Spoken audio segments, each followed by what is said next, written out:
ba? Hindi, nagkataon na nga naman.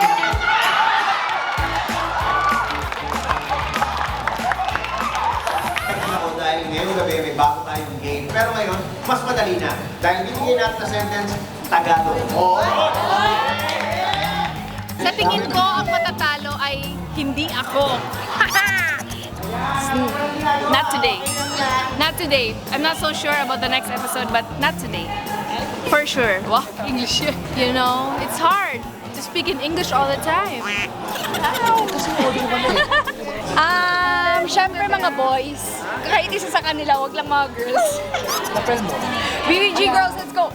Sabi ko sa kanya, sino matatalo today? Importante not me, not today.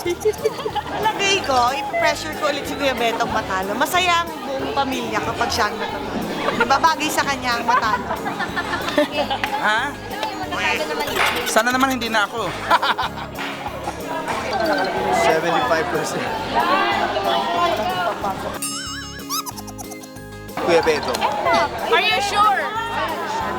Are you sure? Ano banana? No, not me, not today. Sige, sige, para hindi ako, hindi naman masakit para kay Beto. Lagi na lang si Beto nga tayo naririnig ko eh. Si Rabia naman. Rabia naman, may iba lang. Oh! Nandito kasi wala si Buboy, si Buboy. Kasi Kokoy naman. Sinasabi niya si Kokoy naman.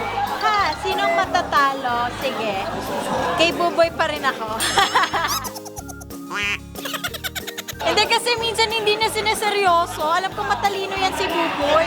Nagpapatawa lang palagi. Hop! Tingnan natin. Tayo muna. Hop! Hop! Kwento ko sa inyo, ang lolo ko mahilig sa refrigerator kaya ang kanyang buhay napaka-amazing! Biyaya, buwaya, crocodile. Biyaya, buwaya, crocodile. Okay, you have 7 seconds para gawin biyaya, buwaya, at crocodile. Timer starts now. Comedian of the year. Yeah.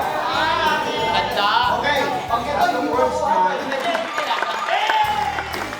Ready?